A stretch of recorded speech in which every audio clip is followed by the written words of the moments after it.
I was a total bat out of hell. I mean, wow. High all the time. I was selling drugs, dealing drugs. I mean, my family absolutely hated my presence. I didn't have any manners. My family comes from England, and it's all about the manners, and I don't know how to fix my problem. This is the way I am. I guess I can't change. I guess my purpose belongs somewhere else. This is the Real Life Radio Show with An Lay, where real people with real problems find answers in a real God. Zach, man, I'm so glad you made it into the studio. Me as well. Man, Me as well. From far away, but you are here, and former atheist who today is into ministry and stuff like that. But I mean, how did all this? So you're not an atheist today. Tell us a little bit about that. I'm not anymore. You're not an atheist anymore. I'm not anymore, and I really would say. Are you sure? Like, did you get brainwashed in the process? I know, right? Did you drink the Kool-Aid? I didn't drink the Kool-Aid. You know. I didn't hop on a bandwagon. I made fun of the Christians. I made fun of the preachers. I made fun of snake handlers, everything. You know, that's the way I looked at it all. Mm-hmm. But I had my own encounter with God, and that's what changed everything. So let's go back to the past. So, being an atheist, because a lot of people would be like, well, how do I know you're an atheist? So, like, how did you view Christians before as an atheist? How did I view Christians? How did I view really anybody who is faith-based and believed in an invisible God? To me, like any religion was pretty much same level as caveman, hunter-gatherer, not advanced, using questions to kind of fill in the gap. Because they were not smart. I mean, that was me, okay. But. So then as an atheist, you felt like you had arrived to a smarter level of understanding. I mean, that's the whole thing, I think the biggest miscalculation people make with wisdom is they make it knowledge rather than action. Wisdom is made to be action. Yeah. I mean, a lot of people, they just puff up with knowledge. They think they know something because... well, they can explain it better. Yeah. They're a little more eloquent than someone else. Someone else is stumbling over their words. How did we come to this point? How do you explain, matter and how everything works? And how do you explain things from a scientific view? And many people just didn't have the answers. And to me, I said, well, you just chose the easy answer. Like, oh, you mean those who chose religion? Those who chose religion, they just chose the easy answer. I felt that way too. But I want to hear about how you felt. How did you arrive to the conclusion that people with faith chose the easy answer? Well, I'll tell you, I remember growing up in school and really in America, for people who are listening to this, maybe and watching this, later on, maybe you're in another country or whatever. Mm-hmm. Here in America, the school system really just pushes an atheistic viewpoint. Now, thank God, a lot of that seems to be changing in a lot of different places. So the way that the schools kind of raised you, the funny thing was I was brainwashed. So wait a minute. So you're saying that being a product of the school system, I am too. And to be honest, I look back and I'd have to say that I'm a former atheist, so I felt like I was a little brainwashed. So that's what makes this so interesting. So you have the same conclusion. Yeah, I mean, really, I think it was Henry Ford, or was it? It was one of the billionaires who really helped found America as far as the economy standpoint goes. Yeah, and they had sat down and they created the school system in almost a way where it actually created workers for the economy, so they could continue furthering jobs and making more money and furthering productions in places where cities weren't built, and create factories around cities and all that. And so when I really started to realize in the school system that it really was actually pushing more of an agenda, more than was actually getting me to be a free thinker, but telling me what to think. Did you feel like a free thinker though in the midst of being an atheist? Like almost like you were more of a free thinker than those who chose faith? I'd say to a degree, but only really because I felt like I was the only one who was thinking. Yeah, so then you did. Yeah, yeah. You know? So there was a level of, in the past, of superiority. And I know I did that. Yeah. When I was an atheist, I was like, Yeah. you guys are like, you have to explain something that is out there that you don't see, or help to explain why your boyfriend broke up with you, or you know what I mean? Yeah. Something like that. Or it's like, oh yeah, you're going to go pray to your God and that kind of stuff. Right. But it was like, it's just because you're not a real man, or you're not a real woman, you can't handle your stuff. Like, just handle your stuff. It to me, it was almost like people weren't willing to have the strength or the education. They weren't willing to sit there long enough and figure out their own problems. And they were really just using God to kind of fill in the gap. Yeah. With everything. Oh, this is the reason why I bumped my head, and this is the reason why, I got in a car accident instead of this or that. It was a string of events that God ordained. Mm-hmm. And to me, it just didn't make sense. Yeah, me too.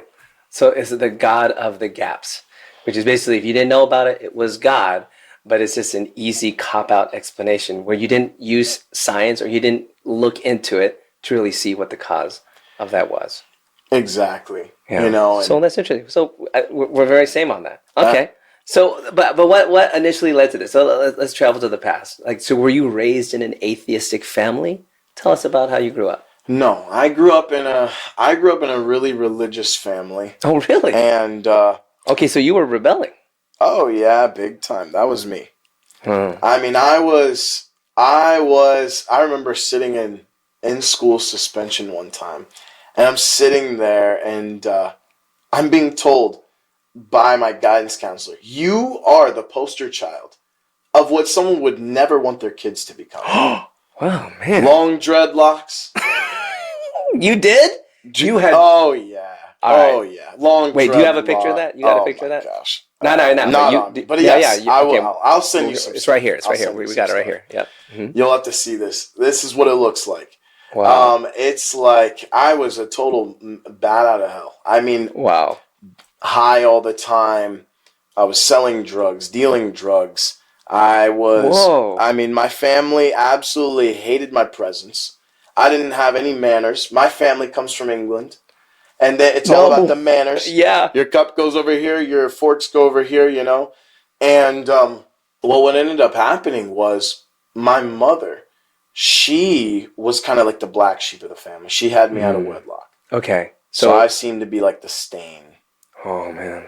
Sorry. And with that kind of environment, I think it just gravitated away from anything to do with Christianity or anything to do with religion. Because they were all Christian. Because they were Christian, and they didn't and you were the black stain. They didn't like me, Wow. They didn't like the way I talked. They didn't like my character. They didn't like my attitude, the way I dressed, nothing. So, I found a people to kind of belong with. So you never felt like you grew up not feeling accepted. You felt like, what is it like to be that? Because I think there's people right now, they feel like they're not accepted by their own families. They don't feel like they measure up enough. That's what I see, is that you grew up with this psyche of feeling not good enough. Yeah, I mean, that's really what it comes down to. A list of do's and don'ts. You can't fulfill it. And, I actually was never told about Jesus or any way that could actually be resolved. I just saw my dilemma. I saw the pain, the suffering. I saw that, yes, I am that thing, and I don't know how to fix my problem. This is the way I am. I guess I can't change. I guess my purpose belongs somewhere else. Wow. Anyway. So then they were all Christian, and your mom was, the black sheep. Yeah. Why? So not only had you out of wedlock, but so did she?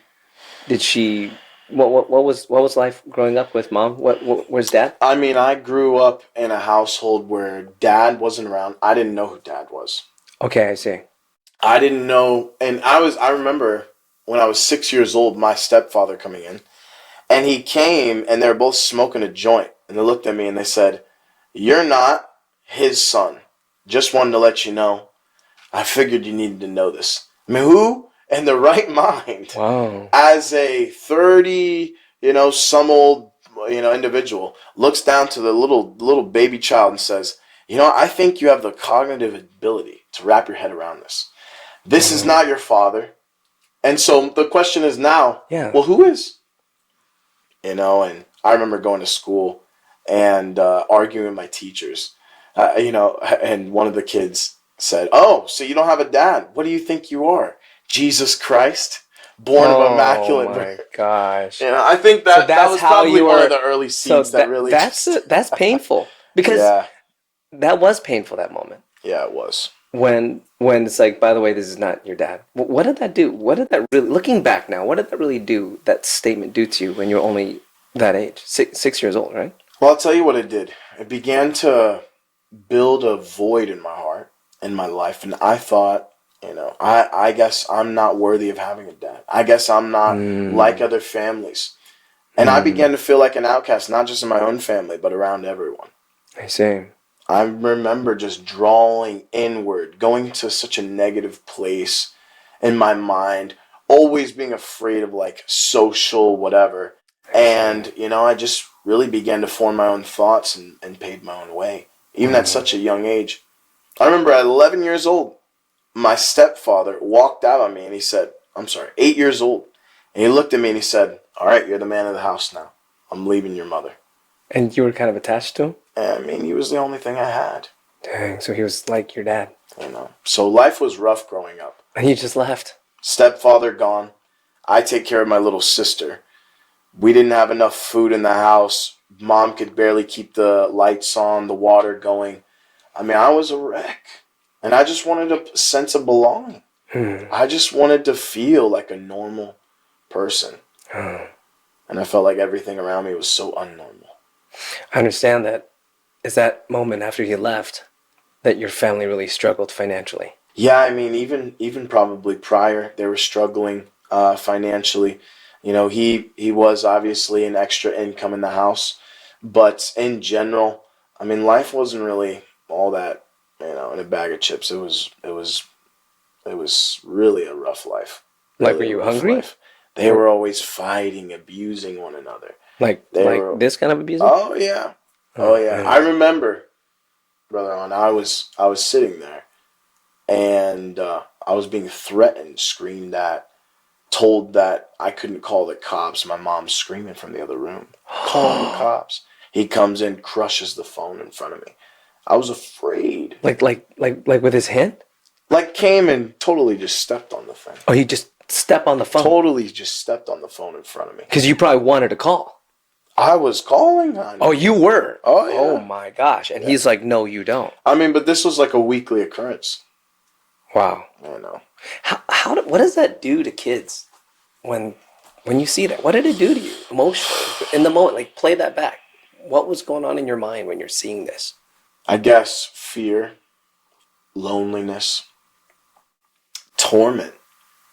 What did I do to deserve this? Mm-hmm. And everything leads back to God. Putting everything into place. Yeah, I almost feel like.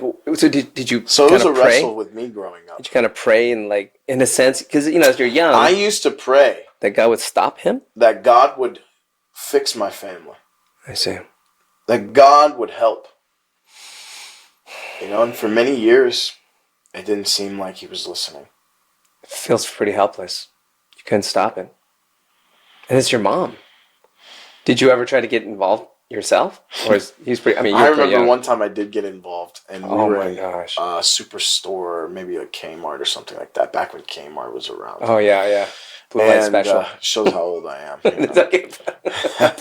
And we were there, and I remember he was getting handsy with my mother, and I pushed him, and he fell into, like, shelving unit, and the whole shelf started falling on him. And I remember on his back there was a scar that looked like a Z from this incident. Yeah, so it was almost like, you know, I felt like a big tough guy. I put a mark on him, and it put him in his place. Don't touch my mom. And you know, for a couple months things were fine. Oh, he didn't retaliate. He didn't retaliate. You were at angry, Kmart. You were in public. He stormed out of the place. You know, didn't want to make a scene. And, you know, I guess he was more of like a private abuser, you know, and didn't want really anyone to know about what was happening. So on the outside, did he appear like a good guy? Oh, yeah. Yeah, laid back, funny guy. That's the way he seemed. Like the guy people love. Wow. But he was also the guy that we'd be calling all the family in the middle of the night because, he lost it. How soon would he get to the point of losing it? When we're leaving a mom name. Yeah. So, because a lot of people deal with this abuse. Yeah. And sometimes some people they're like, it's just like you say something and suddenly they're on you and they're hitting you.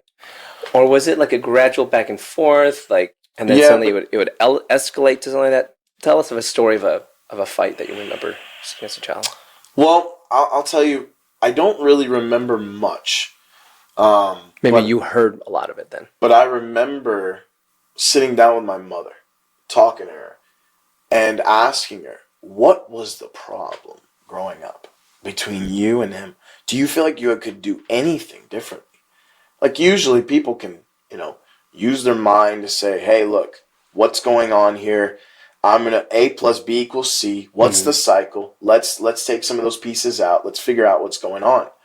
And she said, I would push him to the limit. Okay, so she was... And then he would add fuel to the fire. And they both were completely immature with one another. Got it. And that was the thing. Just this whole culture, boyfriend-girlfriend culture of just people not growing up. And it caused us to suffer big time. Okay. Big time. So he was gone. And that's going to cause some abandonment issues, what I could see. Did more so for my sister than it did me. I see. Because that was really her father. Okay. Yeah. And he just took off, leaving both you and her. Left us both. And I remember for years, my mother would continue this whole thing, pitting me against her, or him against us, saying, yeah, your father says he's coming to come pick up your kids. And that come pick up you guys, whatever. And then us being on the other side as children and us wondering where he was when he never actually even told her or agreed to her that he was coming to make us hate him. So you guys started hating him. It's kind of like a divorced family, even though it wasn't marriage, but I mean, it was divorced in a sense. And you guys were always, so you were hoping to see him. And then he just wouldn't show up. Man, that could play a little bit more in, do you think looking back, did that relate in how you viewed God? Like you were expecting and didn't show up? I'm hearing that same theme. Absolutely. In a lot of ways, I didn't know what a father was. The only example I had was one who was a total, complete failure, which I was told constantly. And from the things that I saw. Dad? Well, no, I'm saying my mother would be the one to form my view of my stepfather at that point. I didn't meet my father until I was 16. Oh, okay. Oh. So, growing up with that idea, just the idea of a father was really something I longed for. I wish I had someone who taught me how to ride a bike, fish, and do all those kind of things. But I didn't have any kind of figure around me to do that sort of thing with. Yeah. So 100%. So how'd you learn those things? I really just parented myself. Because even my mother, I was pretty much like just a support person for her. So actually, even though she was the parent, you were there. You were concerned about her. You were maybe especially when she would get beat or whatever it is. You felt like you were the one to repair her, right? 100%. Wow. 100%. She'd come to me and cry in my lap and basically tell me how she couldn't afford to pay rent. She couldn't afford to pay water, electric, or whatever. And meanwhile, she was spiraling out of control. In and out of extra relationships now that my stepfather was gone. And I also dealing with a cocaine addiction at the time. So there was a lot of difficulty. And I was about 12 years old when I just suddenly snapped. That makes sense. I snapped. I couldn't live there anymore. I couldn't be there anymore. And I ran away. Wow. So as the reality of having a parent who becomes a drug addict, what does that do for the kids? What's it like? Do you have... you said you parent yourself, so what about food? You're second place, you're second place. It's all about their fix. It's all about themselves. very selfish lifestyle they form. And then you are kind of just the one, again, just suffering there. But really, it really came back all down to the point to where she just wasn't willing to be a mature person, which to me, maturity really is denying yourself for instant gratifications for a long-term goal. Really, I think that's what maturity can sum up to be. And the fact that she wasn't willing to deal with that and her character, it carried into everything she went through. And she went around that for years. For years. And you're watching this as a child. You know, but actually it worked out for my sister's situation because now she was the only one that needed to be taken care of. And that's really the way I saw it. I tried to be selfless and say, look, don't worry about me. I'll figure this out. 12 years old, I was already getting involved with women. I got involved with the wrong people. And but how are you doing the day-to-day functions? Yeah. Toilet paper, food, dinners, lunches, breakfasts. Yeah, I ran away and I moved in with one of my closest childhood friends. Are you tired of being pushed to the side? Are you tired of being ignored when there's an emergency? Are you losing customers because of flaky customer service? Well, worry no more. With On Fire Merchant Services, we have round-the-clock customer service for your POS system.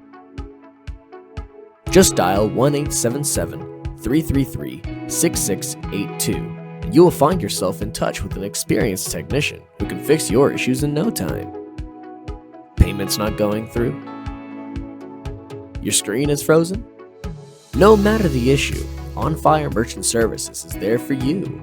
Call 1-877-333-6682. Again, that's 1-877-333-6682. On Fire Merchant Services. We're on fire to help you. And when I did, his family just welcomed me in. Okay. So they took me in, and they're drug dealers. Oh, okay. That's how you got They into seem that. perfect on the outside, but really on the inside, there's a crazy operation going down. Wow. But there's food. There's food. There's more than enough. There's even a place for me to lay my head. Wow. You know, and That as looks long much as better. I help Okay. with some things here and there, I was allowed to basically earn my keeps. Interesting. So that's how you became a drug dealer. I mean, it's like, Yeah. I mean, 12-year-olds, you don't know. Yeah. You're just trying to survive. Exactly. You know, I mean, really at 12 years old, you're just trying to have fun. Well, what you were trying. You're just Not trying to have everybody. Most people are doing that when they're like 18, 19, going into college. But at 12, Look, you were like... I had a mentally unstable childhood Yeah. where I snapped at 12 years old. I said I couldn't even take this anymore, and I just want to be a kid. Yeah. And I just wanted to have fun. So, you know, I was already popular in school. You know, I was the class clown, always getting in trouble, making fun of people and whatever. Okay, so you were not a nice guy. Oh, I was never a nice guy. So you were like a bully. Pretty much, yeah. Do you think it was because you hated life, kind of in a sense? Like you hated... Not hated life. You didn't say that. It was my escape from the emotions I had to deal with as soon as the bell rung at 2:50.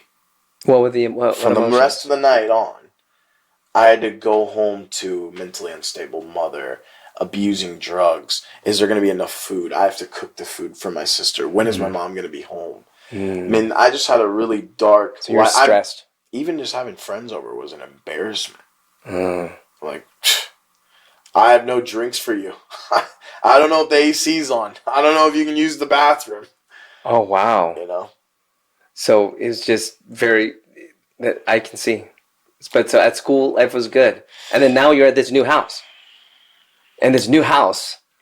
I'm still Was the there same. structure in this drug house? Was there more structure? What was it like at this drug dealer's house? They had a family, you know.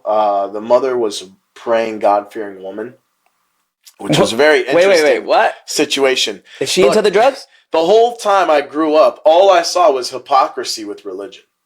Okay, wait, hold on, wait. So she was into the drug dealing? Oh, she was a part of the system, whether she wanted to be there or not. What? Wait, Yeah. what? Yeah. Okay, so she's a God-fearing woman, God-fearing woman. but their income. And what kind of drugs are we talking about here? We're talking narcotics, cocaine, marijuana. We're talking party drugs like mushrooms, like MDMA, and So this was a full ecstasy shop. and all of that. Oh my gosh, you wouldn't even believe what was going on. Was it stored in the house? So basically, when it came down to it, the whole entire system was set up like a business as a front. Okay. But inside the paint cans were bags of drugs. And they're making it was deliveries. A painter company. Yeah. Okay. And hey, that's clever. Well, what's crazy is that they were actually at that point all fully the cartel. Okay. Which I didn't know anything about. Yeah, well, you're 12. I'm 12. I don't understand anything. All I know is that they're giving me a job. I can make some money. I'm already partying and I'm beginning to do drugs. And now, that's just kind of helping sustain that. They're okay with me bringing girls over. They're okay with partying. They hold parties every weekend. They hold parties themselves? Oh, every single weekend. Okay, their whole family's over. I mean, that's the kind of life it was. Oh, with their family. So it looked like a normal family. Fiesta. Like a fiesta. Yeah. But friends and people would just pack the place, And it was all... And were people doing drugs at the parties? Smoking. Drinking. Maybe in the bathroom doing stuff. It was I'm telling you, they knew what they were doing. They knew how to hide this stuff. They knew what they were doing. Wow. So it was like this business, but they just had all this money. Was it a rich neighborhood? Really wealthy neighborhood. Really wealthy neighborhood. Yeah. Nice to know. Oh my gosh. Pretty. I mean, the house was. I just looked it up. Actually, not too long ago. The house that they were in was like a $1.3 million mansion. Oh my gosh. So you're talking. 8-9 bedrooms, beautiful pool. I mean, everything just look to the nines. Okay. And this is where you're staying. And this is where you're staying. And I love it there. And you're like, I'm not going back home no more. Yeah. You're in this house and you're partying. There's drugs. So there's women? What is this for a 12 so I'll tell you, basically, probably to 15, 16? I end up just doing a little bit of things left and right. Mm-hmm. Then we move into a place now where, I'm running my own operation, so to speak. Oh my gosh. I'm a dealer under them. And how old were you? 14, 15, 16. 14, 15, 16. And you kind of rose up in the ranks? Oh, yeah. I mean, I knew everyone already. Okay. It was very easy. Around that age, everyone's getting jobs now in high school. Okay. So everyone's coming to my house. They're buying all this stuff from me. I have my own place now. Okay. And it's from the money that you're making? Oh, yeah. Are you doing the drugs? No, well, I am doing the drugs, but I'm not doing the hard drugs. I'm pretty much just a smoker at that time, a drinker. At 16, I was so deeply bound by alcohol. I was so deep in alcohol. I was 16. I don't remember anything that took place my 16th year. Wow. I'd wake up in other people's houses, beds with other women. I'd have a stack full of money in my bag. And then I'd wake up and I have no money in my bag. All my drugs are gone. Somehow I'm still operating. I'm still functioning. I'm still making quota. And because I'm with the family, they're giving me such a good price. I'm living like a total maniac. By this time, you got to remember, I've been arrested several times. Wow. And you're 16. 16. And so what was it like getting arrested your first time? Were you scared? Did it scare you? My first time, it was scary. Second time, a little less scary. Third time, fourth time, fifth time, I just got numb to it. I knew they'd only give me a slap on the wrist, and I'd be out of it. And I was always smart to make sure I wasn't dealing with certain drugs that could really get me put away. Were you doing the same scheme, this whole I have a painter's business? No, I wasn't that smart. Okay, so yours was, that was them.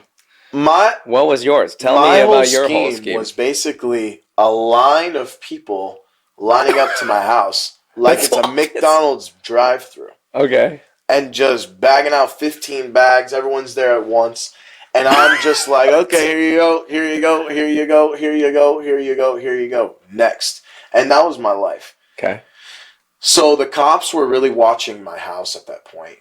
Well, And, hold on. Can we back up a little bit? Yeah. For those who may not understand all this. Yeah. What does this look like? So are they handing you bags of cash or the suitcases of cash? Because, people have these preconceived notions because of the movies. No, so... This does not sound like the movies. Yeah. This sounds like... I mean, how could I recognize it? So if you were to drive by a house you did it this way, would you recognize it today? I'll tell you where to go. Go to the inner places of Philly. Go to the inner places of, D.C., even on the outskirts. You see this. Go to any place where you can find, rundown houses. Just people, drug addicts on the streets, homeless bums all over the place. That's the kind of place I was running this out of. So I had my own place. So you were in a drug house. You were not in this rich area. You were in this slum area. I ran a drug house. I see. With a very close friend of mine that I ended up meeting in school. His parents were willing to help. They were willing to help with everything. Okay. Okay. This is how ridiculous this was. I'd be driving in a van, but I'm not driving. Meanwhile, I have $15,000 worth of weed in the back seat. Okay. And it's sitting under blankets or whatever. Just Tupperware Tupperwares, just huge Tupperwares that would kind of conceal the smell a little bit of, But you were very obvious. And I would sit in the... No, it wasn't. That was very inconcealed. You would not have guessed. Oh, you would not even guessed. Wow. I'm sitting in the passenger seat with my seatbelt on, looking like a little nerd, driving with my grandpa. Oh, yeah, I see. No one's going to pull over a grandpa. Got it. No one's going to pull over a grandma. So this is what I devised. That's smart. I got to a point to where I saw there had to be a better way because I was people were getting picked off as they were leaving my house. Okay.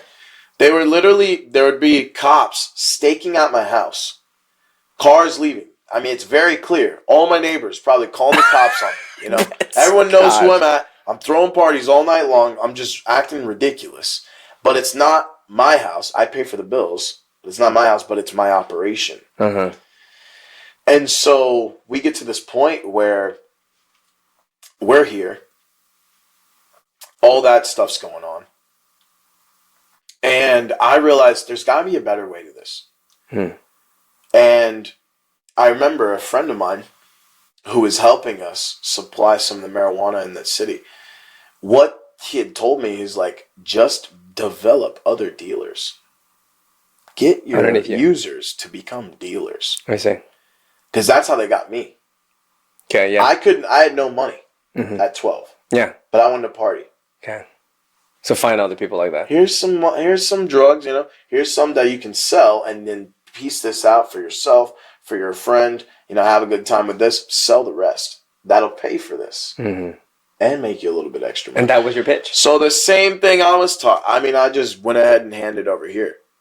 So that's what the conversation looks like. When a young 12 or 13-year-old... And were you targeting children? You sit there. No. I mean, like when it's 12, 13. No, I mean... Because you were a child yourself. It was just my friends at school. Okay.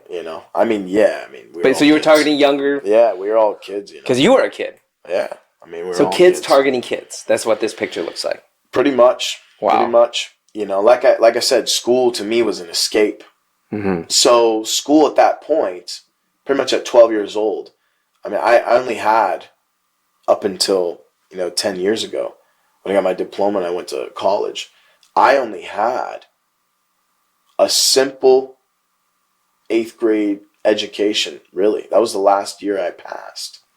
And then what happened after that? And then after that, I'm just showing up to meet girls and sell more drugs to more people and just be popular and coast through school. I remember being in school at a school it will remain nameless, but I'm sitting there with my guidance counselor. My guidance counselor looks me in the eyes and she says, "Everyone knows what you're doing, honey. Go ahead and go as hard as you can. That's what she says. Wait, what? Listen to this. She says, go ahead and go as hard as you can. Everyone knows what you're doing. Go ahead and go as hard as you can. And I took that as like, That's a a great premonition. Uh-huh. Like, okay, my teachers, my leaders are literally telling me go all out with this. Yeah. So Like, at that point, that's whenever I left school, but that was years later. why would she advise you like that? I'll tell you, the school is actually failing. And they were trying to get kids who were dropping the whole GPA of the school, to get 'em out. average GPA, and to kick them out so that the school would become a better school and they could save it and keep getting money from the government. That's into that school. school. What you're thinking. That's what happened. The school shut down only 4 years later Okay. for being one of the worst schools in the neighborhood. Got it. Yeah. So here you go and you're not going to school anymore. And I'm you're not out going to in school the anymore. quote unquote streets. You're in the streets now. I'm not showing up at school. I was already only showing up at school maybe once, twice, 3 times a week at that point. But at that point, I'm not showing my face back. I haven't seen my family in a few years. Oh, wow. I haven't celebrated my birthday like with my family, with people who love me. Mm-hmm. Well, you had this And other only God knows. this drug family. Was it a family? Was this drug family like a family? Yeah, in a way. But I was still, just the extra kid there, pretty much. You felt like I didn't belong. Yeah. I'm the gringo. Oh, so they were Puerto Rican. Oh, they were Puerto Rican. Yeah. Oh, okay, so this was like a Puerto Rican So, drug. I couldn't speak Spanish. I'm still learning English. That's what I tell people. I was like, no, of course I didn't speak. I can't learn Spanish. Uh-huh.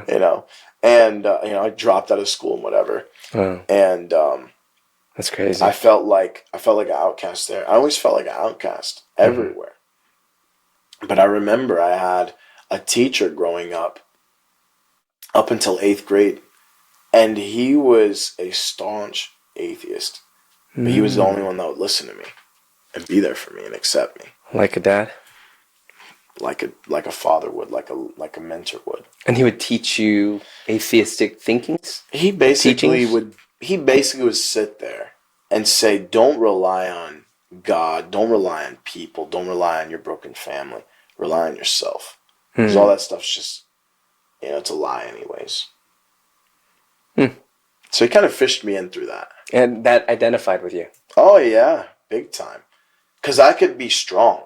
Yeah. I had to be strong. And so that just doubled down. And I just doubled down. My heart grew harder and, all of that.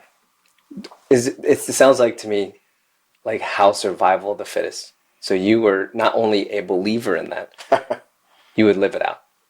That's really what he was really grooming me for, it seemed like, And he wasn't grooming me or doing anything weird. He was just, giving me his own worldview. Helping you.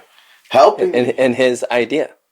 Helping to teach you about, hey man, you just got to make your stuff together and you got to live life. There's no God. So Did you ever ask him? Were you like, sir, do you think there's a God? Oh, no. I mean, he told me there was no such thing as God. He told me that that's not how the universe was formed. That's not how things work. That's just something that we came up with some 20,000 years ago whenever our species evolved. I mean, he began to share some of that stuff with me. And you believed it big time. Oh, yeah, it made sense. Yeah. He's like, show me a picture of a monkey next to a human. Don't you see? And I'm like, this is real. Oh, so that's what he did, and he started to kind of explain it to he you? basically, he would give me some of the material. It was like one of the only classes I could really pay attention to. Was he like, look, they have opposable thumbs, and so do you? My history class. And that was the only class I did well in. That and math. Okay. And so he sat there and would just start showing me these things. And, it really helped me fill a void. And I became a vicious person. Super vicious. So this made you a vicious person. Well, what do you mean? I thought about myself and myself only. Totally forgotten when my mother's birthday was. Anything. Ooh. They weren't there for me. Who cares? I'm gone. I'm going to live my life. They don't like me anyways. My family doesn't accept me because I don't. Cause they're the religious Christian guys. Exactly. Who cares about them? They don't care about me. Exactly. Did they ever reach out to you? They did from time to time, but they never would have my phone number. They didn't know where I lived. Well, I guess you were a drug dealer. Yeah. At this point, you had vamoose. But in your mind, though, even if they did reach out, you were set. They don't care. They don't care. And so why should I care? You know, the way I looked at it was like, you know, this should be reciprocal in some way. And I'm putting energy and I'm not getting anything out. So this is because you're always helping. You're always being. So now it's like, I'm going to do life for me. And that makes sense because as a childhood, if you feel robbed from your childhood, now you're like, you know what? No. This ain't going to work like this. We're going to take care of number one right here. Yeah. And I'm being taught that way. We evolved to be that way. I'm just playing out my human nature. That's it. Right? That's it. So I'm going to be the best I can be. I'm going to go further. I don't need them. Okay. You know, and that was one of the reasons why I really tipped from even being a school, you know, being in class anymore. Because I realized I was like, I'm probably making more than my principal. Wow. What am I doing learning from these people? Wait, how much money? Wait. So how much money were you making? Do you remember at this point? If you've enjoyed our content, would you like, share, subscribe, help us get the word out? Maybe you have a friend who's like, gosh, I'm dealing with this problem. They might find the answer right here. So share, change the world with one share at a time. I'd say while I was 16, 17, 15, we were probably bringing in positive after all of everything.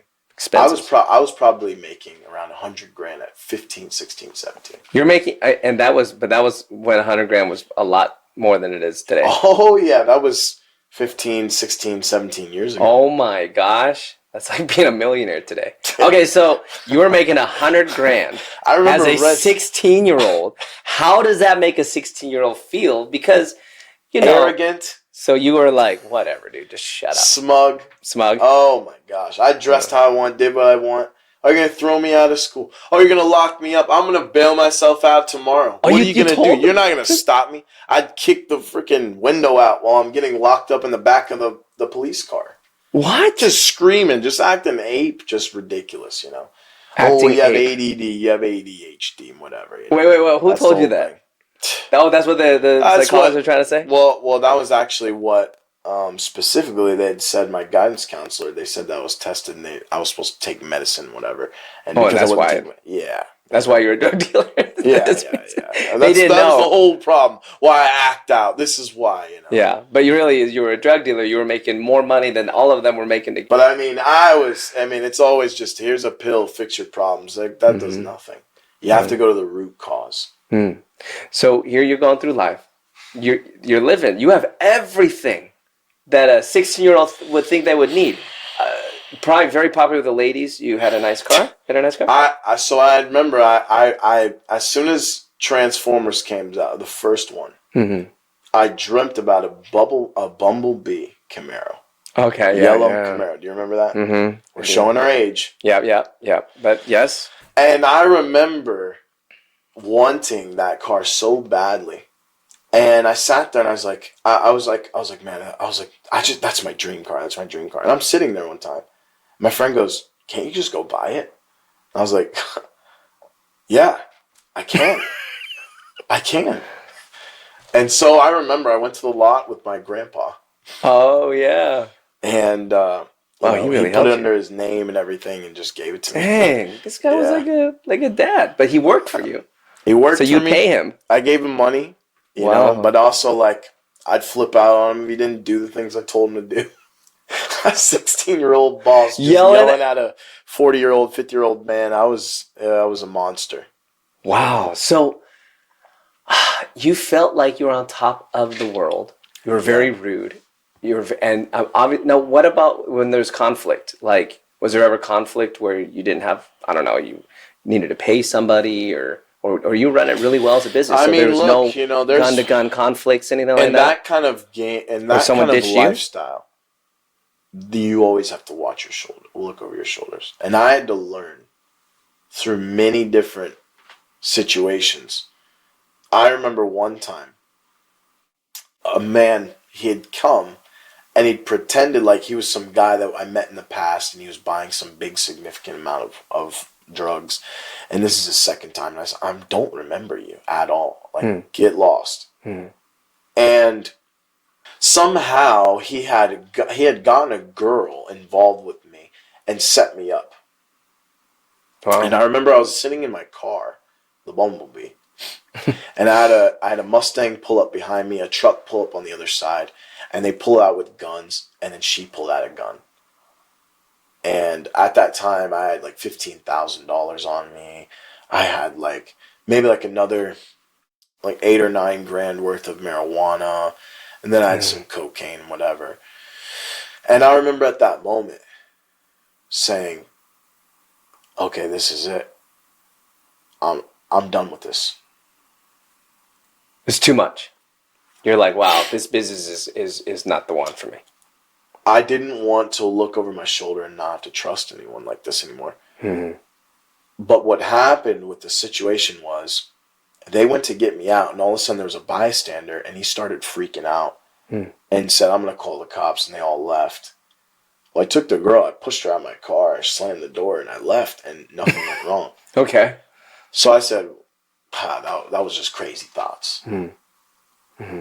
And everything went worse from that point on. Wow. I'd been jumped multiple times, bats to the back of my head. There's even scars on the back of my head. You can see. Can you see it? It's like right Can you here. see it from over there, guys? So this is a bat hitting you in the back of the head? Can you actually see a scar? I can actually see. Where hairs like this missing. color, yeah, and right there, yeah, right here. Yeah. See that? Yeah, they hit me with bats. What's that like to get hit by a bat?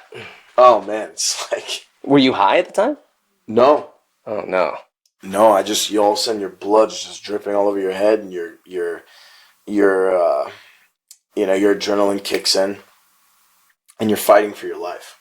And I remember I was trapped in this house. They lured me in, and they acted like my friends and all this stuff. And then they just started beating me out of nowhere. These big dudes all over the place, and I'm small. I didn't hit my growth spurt to be now 6 foot until I was. I might have been maybe like 21. Oh wow. Yeah, and until then, I would probably only weighed like $160. Okay. Wow. Now I'm like a 220-pound guy. Yeah. You know. No, but still, I mean, At well, because that you were age, young, you were a kid, I'm small. and now these big guys are coming in. They're beating you like up. crazy. They're like literally, they're literally they're just vicious. They were just going after me, and I had nothing on me. That was the thing, except maybe like a couple $100. And so they did all that, and I remember escaping. And when I escaped, I got picked up by a friend of mine, and that's whenever my friend told me, he said, "There's got to be a better way. Raise up your people just like they did you to become dealers." And at that time, everything Multi-level kind of marketing just went to a whole nother. Yeah, it was like a pyramid scheme, It's really what it is. And Jeez, God. you get to a point to where you got all of this happening at once, and then all of these situations are taking place where you always have to look over your shoulders. Can you trust this person? Now you're sketched out by every little thing. Sure. You're just driving down the road. You see a cop drive past you. You just instantly think everyone in your cars is a Fed, and you're like, I have to get out of this situation. That was the life I was living. So as you're doing this like multi-level marketing thing, every multi-level marketing company has like a point of sale system or some type of technology that would keep track of that. How does this work where you have all these drug dealers underneath you? How do you keep track of who gets what, how much money they need to bring back, what's tomorrow like, what's the next day like? That's a lot of accounting. Right. So the two classes I was good in, math, history, and it was history science class. Those two classes are the only classes I enjoyed. My brain couldn't take the amount of things happening. So I created a ledger system on my phone, really simple. What do you mean a ledger system? Oh, okay, so you had like an Excel spreadsheet kind of. Yeah, what I had saved up, what was fun money, my money, I could do whatever I wanted with. When you're 16, you're not thinking about, 501, your retirement and whatever. So 401k. Yeah, 401k. You're not thinking about any of that. You're just thinking about just making more money and living your dream and having fun. Okay. And so I got to a point to where people were wanting to like front and all that stuff. And basically a front is like when someone just, wants to borrow some drugs without paying you Yeah. until they have the money. See, that's another part of accounting that makes it more difficult. Exactly. So there was a time where I couldn't even buy more when I re-upped because when I bought more supply, because I was in a place where I too many people that owed me money. So I realized I needed some help here. And the couple that I was working with at this house, that I was running a lot of the operation out of, the wife and the husband, they had background in accounting and doing some stuff like that, and they also did their own accounting. So I just began to trust them. I already trusted them with everything else. If I couldn't trust them with this, then it was a total waste. That would end up biting me in the tail later. What do you mean? So you trusted them? What do you mean? So they would actually do the accounting? Like by what? Like what were they using? They basically would keep track of everything. They would call people who owed me money. Okay. But how would they keep track of it? Just notes? I would just send them text messages and I told them, you figure it out. Like, I'm paying you money, you figure it out. This is what this person pays. This is what I get it for. This is what I'm selling this for. Okay. And I just sent them a text all day. Text. It was their job, you know? Dang. And how many dealers did you have underneath you? If they couldn't do it, then I wasn't going to take care of things for them. Right. But how many dealers did you have underneath you? I had, at one point, I think I had maybe 30, 40, maybe even 50 people dealing. That's an accounting nightmare. Yeah. Wow. So you just kind of hope it kind of works out. No, so basically what I did is I knew how much money would be in a certain stack. Okay. And I'd make them go to the bank and bring back only hundreds. If it was 50s, I knew it would be this size of a stack. Hundreds is this size of a stack. And I had a closet where it was practically a safe. How big was this closet? This closet was just a normal size closet. Okay. But on the rack, we would stack money up to the ceiling, another row, another row, another row. What? And I knew how long it would take for me to reach another stack. Got it. So you were estimating by time. And so what if it wasn't? Something's missing. Then you start looking into it. Oh, I was a spaz. People didn't want to mess with me. What do you mean a spaz? I'd freak out on people for nothing.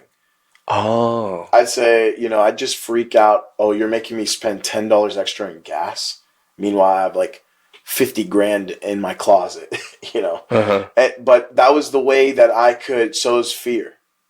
Okay, so how did you make people? So when you say spaz, that means that you would do stuff like you'd look psychologically unstable. I mean, you just kill them. I'd make people. I would. With them it was different. With them it was just more like a threaten. I'll stop paying for your things. You'll have to go back to work. If you don't, I'll take this all the way from you. You need to make sure you're doing this. They complain, I'm tired. No, you're not tired. This is what you do. Yeah. And that sort of thing. When it came 16. to That's crazy. 17. Look, I thought it was a cross between. This is literally Scarface. Yeah. Al Pacino and Lil Wayne. Okay. Because this is what I figured in my head. Yeah. You're watching movies I'm going to be like this. If I end up failing in this, I know I'm going to be a felon. I have no education. The only other way in life, I guess, is for me to have a rap career. Uh-huh. I mean, that was my mindset. I see. They call it a trap for a reason. A trap house for a reason. It's a trap. That's really all it is. The whole entire drug dealing system, and it's all a trap. Wow. It tricks you, and you think that there's something really there when there really isn't. You literally have to give so much just for a little bit of freedom. So you felt trapped while you had all this money and you had all this girls, you had all this. So I ended up moving out of, obviously now I'm becoming an adult. So I'm going to fast forward a little bit here. Yep. And I'm 18. I'm lost in life. Everyone's telling me, what are you going to be when you grow up? I'm like, this is all I'm going to be. Like, what do you mean? Yeah. I have no plan. I have no college. I have no family. Like, what else am I supposed to do? Right. I don't know how to do anything else. All I understand is how many ounces, or how many grams is an ounce, how many ounces in a pound, how many pounds in a kilo. That's all I know. Mm-hmm. So I really did feel trapped. And I didn't have anyone there to kind of lead me out. And the only people that were my influences were the people I was listening to in music. And, you know, my life was just, I was trapped. I was trapped. Mm-hmm. I was trapped. There was no higher power. It's all on me. Yeah. I have to figure this out. I have to become the best. I have to dominate. And when you're in that life, you're sucked in with a bunch of people who think small like that as well. So I watch drug movies, gang movies, and listen to gang music and drug music, and that's it. And that's all my influence is. Wow. So I don't see any other reality. Were you happy? You know, you think that with everything, with all the girls I'd been with, I mean, up till the point I was 21, I'd probably slept with more than 200 different women. And like really pretty girls. Pretty girls, yeah, pretty women. I mean, at one point, I had several strippers that were living with me, and they'd entertain me whenever I wanted to, and I just totally degraded these women, and they were supposed to be just my friends, but we were friends with benefits, and it was just this big whole mess. But you saw them as, and you just treated them as like nothing. I treated them like nothing, yeah. If I had a Did you phone humiliate call, them? I don't have time for this. Mm-hmm. Meanwhile, they're exposing themselves to me. You're not important right now. Leave. Wow. You know, and that's really the life I was living. You know, that's kind of like the atheist sub-psyche could be a dream of many, you know? And you actually had it. And so were you happy? Would you say you weren't depressed like when you were younger? Was totally depressed. You were depressed? Totally angry. This? I tried everything I could to escape the nightmare I was living. Because as things were getting worse, as the years were passing, the consequences were worse. Okay. Yeah, you're getting older. Yeah, now I'm 18. Now I can go to life. I can go to prison for life. Right. You know, for the things I'm doing, for the amount of that we're moving, and oh my gosh, I every day I probably broke 10 felonies. Wow. And it was just a matter of time. So you would very much so say that you were very anxious to get caught. So your life was like you could never really sleep. I wasn't really anxious to get caught because if I got caught, then I had to go to jail. I didn't want to go to jail, but I'm also in a prison. So I thought this is just what life was. And I just thought this is the best life could offer. What was the meaning of life for you during this time? Helping other people. You saw yourself that the drugs thing was helping other people? That's what I thought I was doing. Wow. I thought just like they had helped me, I was helping other people get out of a bad situation. Got it. Well, at least I had food. It was a gospel. At least I had freedom. It was good news. In a way. Like, it's so good for me, let me make it good for you. It really I'll deliver was. you out of this, your normal. Wow. It's so twisted. But it's a trap. Because you're going to get addicted to drugs. 100%. You're going to have all this stuff. And so, which seems like a good thing. Like, oh, man, I'm going to hook you up like this stripper, all this stuff. Oh, yeah, this girl's going to be so good for you. And then in the end, it's empty. It's what I'm hearing from you. Is that right? Did I say it right? I was totally empty. I remember literally laying there at night, just hoping that the next time I got robbed that they actually shot me. You wanted to die. I wanted to die. I didn't want to go to prison. Did you feel guilty though at all? Like because like you're an atheist. Yeah. So atheists, you To a determine what's degree. right and wrong. To a degree, I felt guilty, but it was only like situational. I didn't feel guilty in general. Mm-hmm. I felt guilty for, the person who was the addict, the crackhead down the street. Yeah, how'd you deal with that? Who was, abandoning their kids and whatever. Oh, what I did, I just beat them up. I said, if you come back and you don't go take care of your kids, then it's going to be worse. That's basically what I felt like I was teaching a lesson. So you would tell them, and then when you know it's like, hey, this is like, You can play a little bit, but don't be doing it like this. Well, I figured, like, at least take care of your responsibilities. Uh-huh. And if you couldn't function, then, like, you were insane, in my mind. Okay, so in your moral code. So this was your moral code that you had developed. You were still a good atheist, though you were a drug dealer and doing all this stuff. You were a good person. Did you think? It was totally ironic. Interesting. You couldn't really escape it, no matter how much you tried. You'd see the dilemma everywhere, and you'd be faced with moral situations, but then I'm just not going to deal with that right now. I'll try to escape with more drugs and whatever. I remember I was sitting around in a circle with a couple of my friends, and I heard about this science experiment that took place in the time, I think, of like Aristotle, or maybe it was in the Dark Ages. I'm not sure which one it was, but it was a group of atheists who set out to be the definition of atheism. Okay, yeah, kind of make it like a formal religion. They all became drug addicts. They all lost everything they had, and they all ended up committing suicide. And I said, those guys weren't strong enough. That was your reasoning at that time. Wow. And I sat there around the table with my friends while we were smoking one time, and I looked at them, and I said, you guys, I'm going to show you what a real atheist is. You guys still live like you guys are, anybody else, like some religious person. You think you've fallen in love. You didn't fall in love. Yeah, you just feel nice around that person because, this, that, and the third. Maybe you didn't have a relationship like that with your mother growing up. Now you have it with a female. That's what's really going on. Whatever. What was love? What was love for you as an atheist? Just an emotion? Just an emotion? Just a figment of your imagination. Oh yeah, I feel like we're destined to be together. Like all that. I was like, you guys are getting soft. And I remember setting out, and I remember that year was the worst year of my life. My 18th year. The worst year of my life. I ended up spending more time in jail that year than I was outside of jail. I lost everything and everyone I had.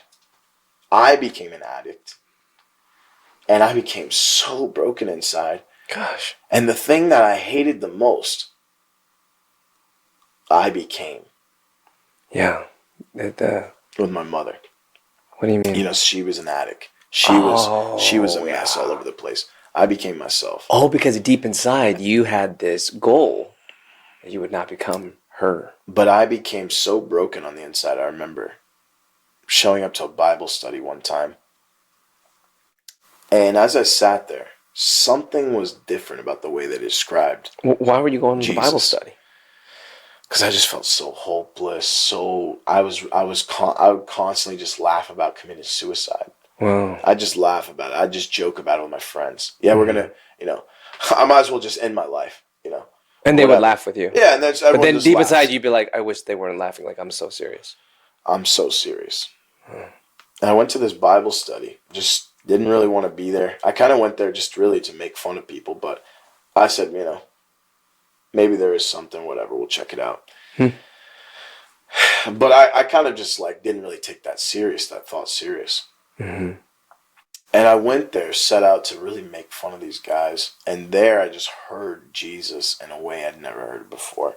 Like them preach Jesus? Yeah, I sat in religious services as a kid. But all I heard about was Moses. All I heard about was Elijah. Never heard about Jesus. I didn't care who Moses was. What the heck is an Elijah? Why do we got to follow these rules and not do these things? I didn't understand any of that stuff. And so I felt so alienated, but I had heard the words of Jesus. And that's where everything became different. And I remember getting out of jail, going back to where I was at. I'd lost everything, and I was starting again from ground zero. And there, in this situation, there would constantly be people overdosing. I started selling hard drugs, because it was quicker money and trying to get back to where you were. I was trying to just get there quicker, and people were overdosing like crazy. And 2 to Jeez. 3 times a month, a person would overdose in that house. And In front of you? In the bathroom, somewhere, just all behind the house, in my, in my porch or whatever. Oh my gosh. And I got sick of it. And I saw the last girl do it, and I said, I'm done with this. I got down on my knees. I looked at the mirror. And I remember saying these words. Well, God, if you're even real, this is your last shot. And I laughed. Mocking God.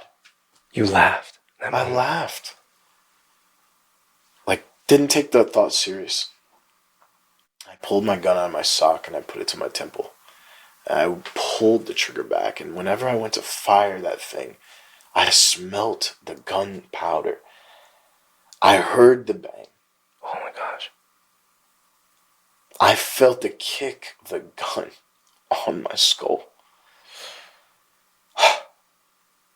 And then there was just silence, a ring and a silence. And when I opened my eyes, I thought, I'm dead. And when I opened my eyes, I was sitting there.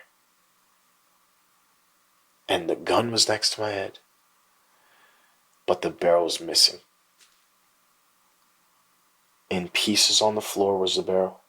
What? The bullet didn't even hit my skull. And right then and there, I began to weep. Because I knew that God had heard my cry. That it was like he took that as a prayer. And like he stopped you. And he saved me. Like a miracle. Like you saw a miracle. Like suddenly I was the miracle.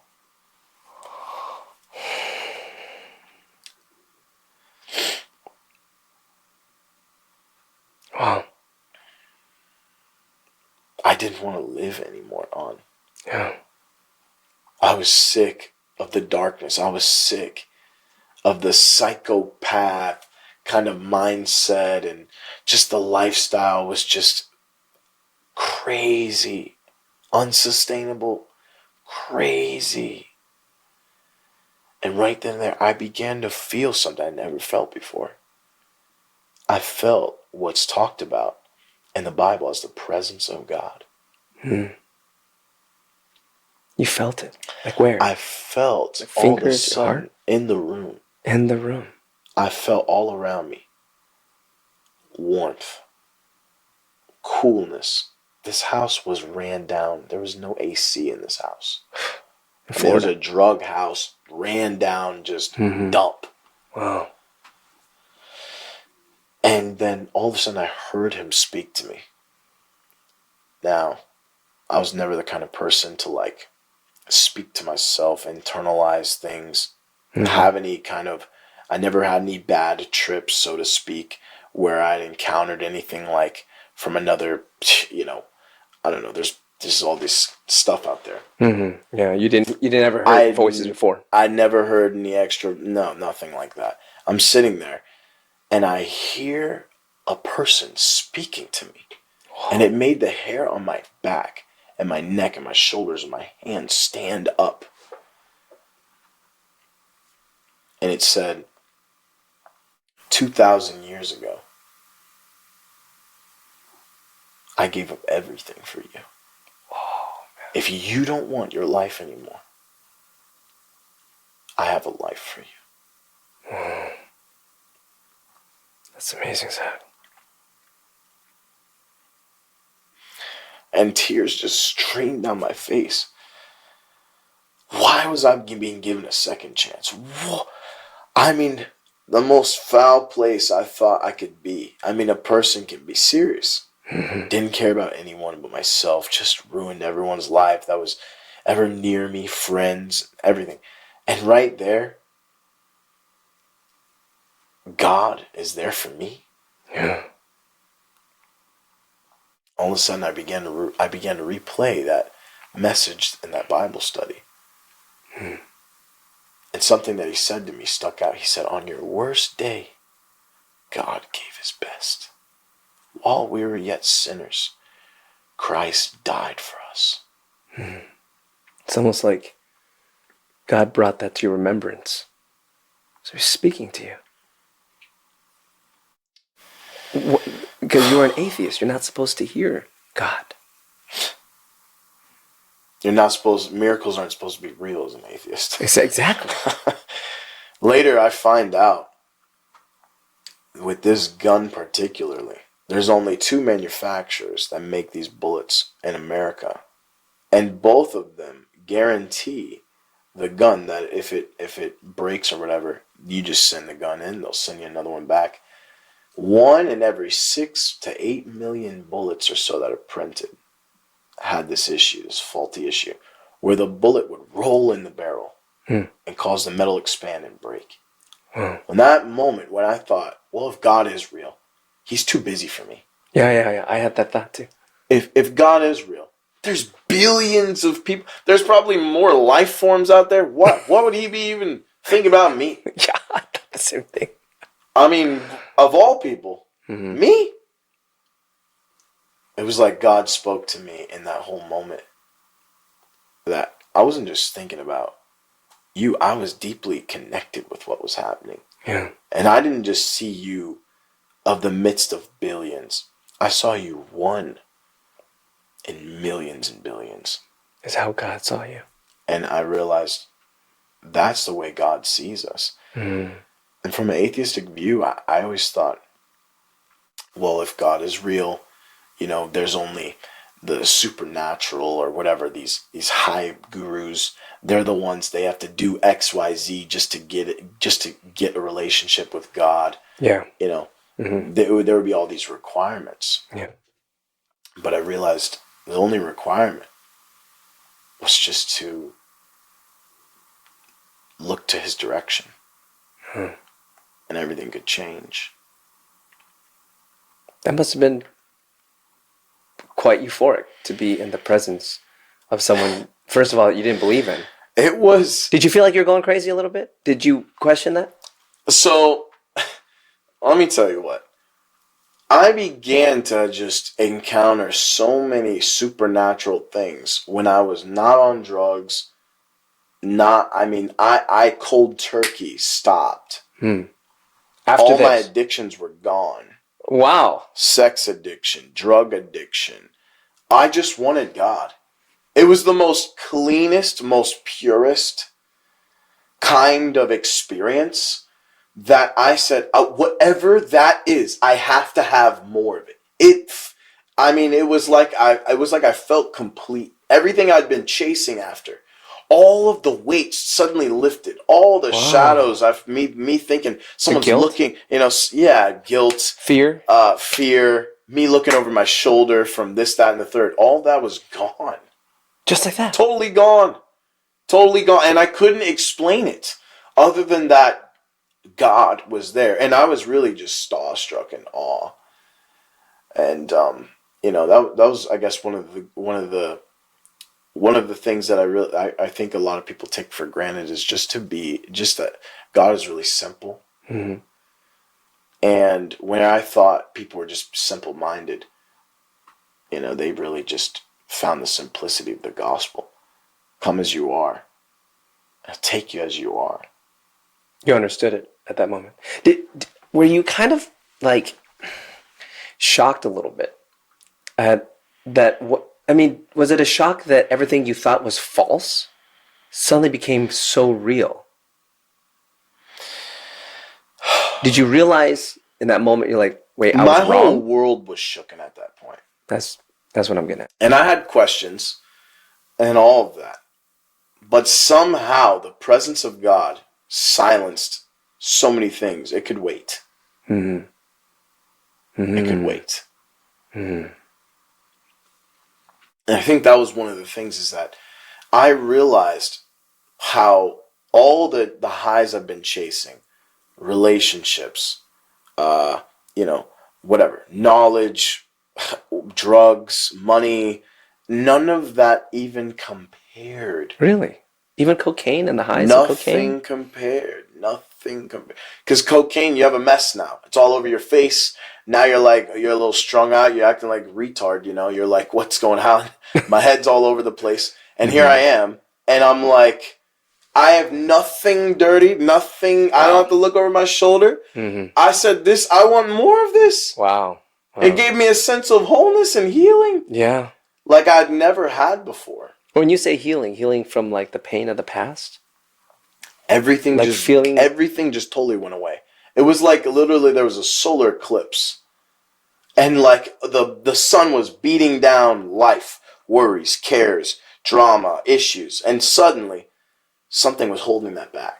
Wow. Like being under, the Bible talks about being under the Lord's wings.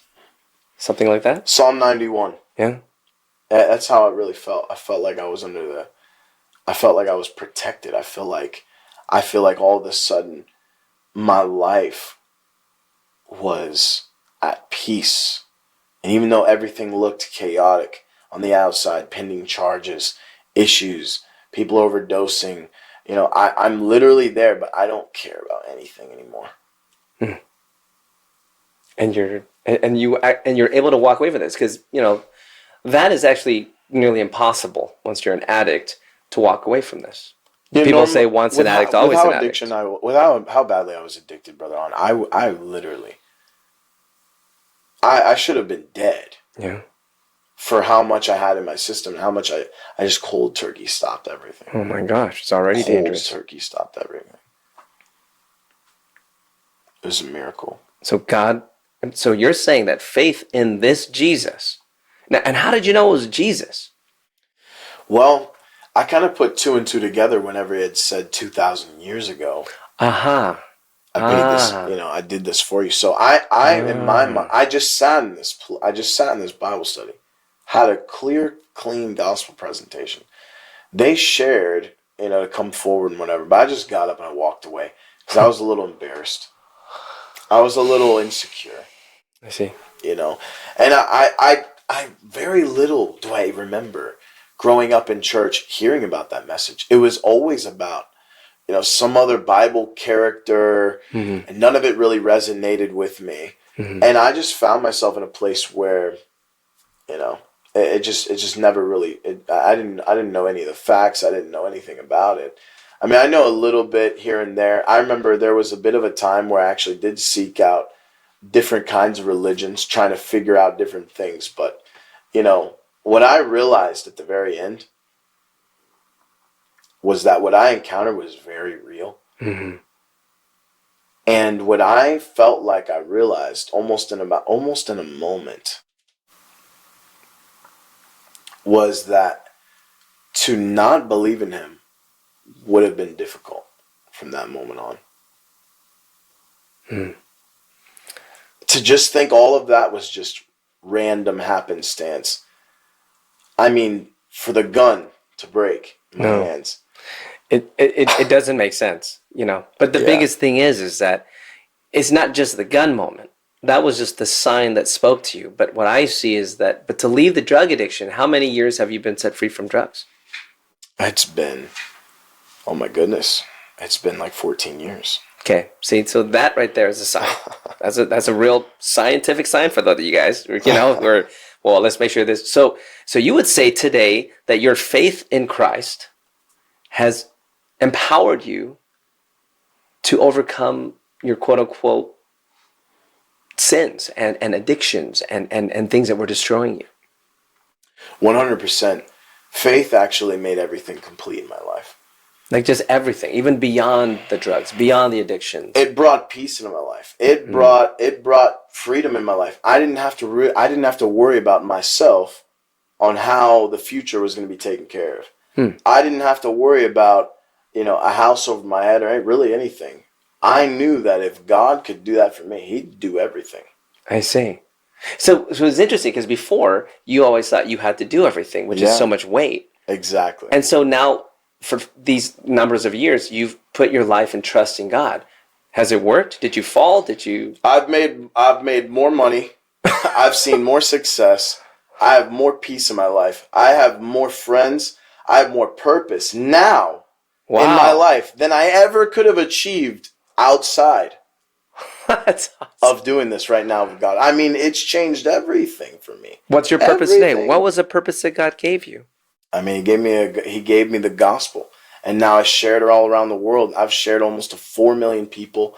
Once a week, we're reaching over 100 million homes in the Middle East with the gospel of Jesus Christ to Muslims. I mean, when you look at my life, from my family's perspective, they're religious. They grew up religious.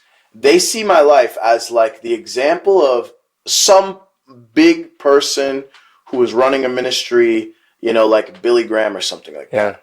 And that's what the Bible says in the book of Isaiah. It'll be as if they lived a dream. And that's what it is. It's like I'm living in a dream. A dream that you could never have I'm done living on your in own. A dream. Could you have done this on your own before as an atheist? There's no way. There's no way. There's no way. That's the thing. All of a sudden I had this sense I was not alone anymore. And guess who was on my side? The all-powerful, all-knowing, all-sufficient being who could do anything. And he chose to love me and be on my side. What could stop success, breakthrough? What could stop me from being able to break addictions, from setting other people free? Nothing could stop. The only thing that could stop me was me. Since he was so for me and for that purpose. And so I realized that this calling wasn't actually just for me, but it's actually for every single person. Because you've helped people to stop their addictions. I began through this same message. And then see them turn around. Wow. And do the same thing. Wow. And become success and have breakthrough. People's, lives were falling apart. Wow. And what I've realized is just that same simple thing. You get in the presence of God. You get an encounter with God. And everything's different. Wow. So it's really about, you got to know that you know yourself. Is that what you would say to an atheist? That's exactly what it is. I'd say take off the skepticism glasses. Take off the idea that you think you know everything. How much in this world is happening that you actually know nothing about? Think about it. And realize maybe you don't have life figured out. And give the Lord a chance. All the Bible says in Psalms, if you'll look to him, he'll take away all of your pain. If you just look to him. He loves you. He adores you. He has a plan for your life. And if he could do it for me, he can do it for anyone. I'm the most bonehead, knucklehead, lost, reject. Nobody wanted. Everyone threw me away. You don't think he could do the same thing for you? He made it a total miracle in my life. My life is a total miracle. And that's where I'd start. I'd say, God, I need you. Help. You don't know what to pray. You just pray that 4-letter word right there. Help. The all-sufficient, all-knowing, the one who knows every hair on your head, come and meet you and encounter you. Just say this personally, but mean it with your heart. Only if you mean it with your heart. You don't mean it, you might as well just turn the channel. But if you mean it, the Bible says if you'll seek me with all your heart, you'll find me. If you draw near to him, he'll draw near to you. Say, Lord, if you're real, reveal yourself to me. I want to take that moment. I just sense the presence of God right now. And if that's you, all you got to do is reach out. And here's how it would look. You'd pray something like this. You call out to him. You say, Dear Lord Jesus, if you're real, I want you in my life. So right now, by faith, if you're real, I receive you. I believe in you. I believe you died on the cross for my sins. And I believe you rose from the dead. Reveal yourself to me. And I'll follow you. In Jesus' mighty name. It's powerful. And if you prayed that prayer, I want you to go to our website right there on the screen below. And I want you to let us know your information. There's going to be a little video. And if you want to know, again, how to pray that to really have this encounter, what Zach's talking about, you can do it. And you can go to the website, and it's going to pop up right in front of you. It's going to be a video of me, and I'm going to walk you through that prayer. And then I want you to fill out that form below. And we're going to get you on to your next step. And we believe that God is going to do something miraculous in your life. God is going to change your life. He's going to help you to have that breakthrough that you've been looking for. You don't know where to find it. It's right here. Jesus is your breakthrough. You just got to reach out. You're just one more step. Amen, Zach? Amen. Zach, I want to ask you one question. What is love? Because you were an atheist before. Love was an emotion. What is love? Love. Love. I'll tell you what love is. Love is a man hung on a tree 2,000 years ago. And he did it with you in mind. He paid a punishment. You didn't have to ever walk out yourself. It was our own actions that put us there, but he said, you know what, I'm going to fix the mess. I didn't start the mess, but I'll clean it all up. Yeah. And that man, he didn't just die on that cross, but he rose from the dead 3 days later. And he came back alive. You know why? You know why he did that? He did that because he didn't want heaven without you. And that's what love is. It's God. It's Jesus. And he's chasing after you with all he has. He loves you. I'd say that's what love is. That's awesome. Someone who's actually there and will never give up on you. So God has been there for you throughout your life. He's been there for me. He really has been. The fact that that's amazing. I hadn't died, in the multiple situations I'd been in, that I didn't, become, an insane person on the streets or whatever. I mean, it was God's And you're hand. married today. Beautiful wife. We've been married 7 years. We have a third baby on the way. I mean, your children. It's just a miracle. I mean, we've gone together to 20 different nations. We've seen God reach millions of lives. That's amazing. We've had millions of dollars come into our life miraculously. I mean, every step of the way, our life has been a total miracle. That's and amazing. We've been able to see so many lives change. So, I mean, it's incredible. We're only getting started. We are only getting started, Zach. Right? Praise These God. gray hairs might deceive you. It's really awesome, brother. Brother, thank you so much for sharing your heart and, for sharing your story. It's incredible what God has done for you. And this is very real. It's very raw.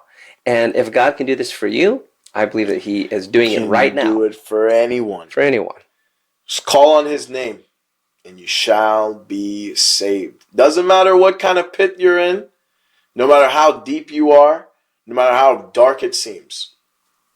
Call in the name of Jesus. That's it. Brother, thanks so much for joining us today. Of course. Love you, Thank man. you. God It's been a bless you, total brother. honor. It's awesome, Bless man. you, buddy. It's awesome.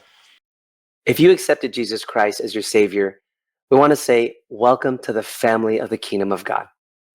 I believe that there's great things in store for you, and we have something for you.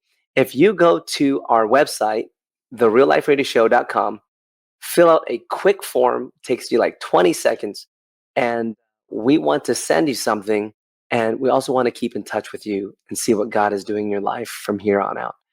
We're really excited for you. May the Lord bless you and all the things that you're doing from this day forward. In Jesus' mighty name. Our ministry is doing some really amazing things today.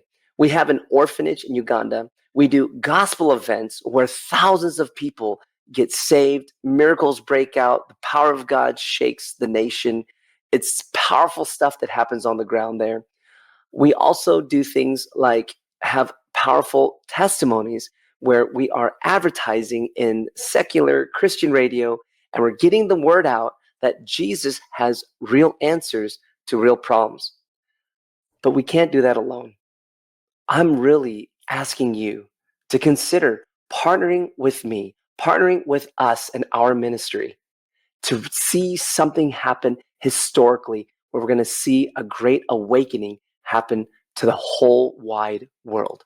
will you consider partnering with me? You can go to the realliferadioshow.com, click on the button Give, and you can be one step more to seeing God do great things with us and with you.